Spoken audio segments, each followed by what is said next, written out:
சத்துரு நம்ம தளர்த்த நினைப்பான்.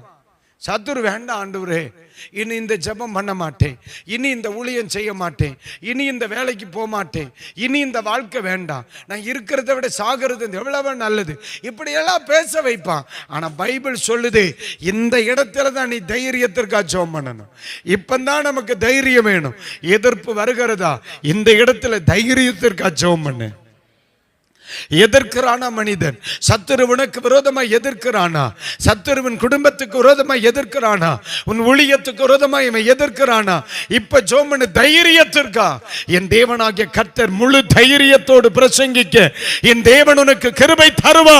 இந்த பிரச்சனைகளை எதிர்கொள்ளுகிற ஒரு தேவனுடைய தைரியம் உங்களுக்கு அவர் தரட்டும். பிரச்சனையை கண்ட உடனே கஷ்டத்தை மாத்து, போராட்டம் ஆண்டவரே இன்னும் கிருபையை தார், எனக்கு இன்னும் கிருபை தார், எனக்கு இன்னும் அற்புதங்களை செய்யணும்.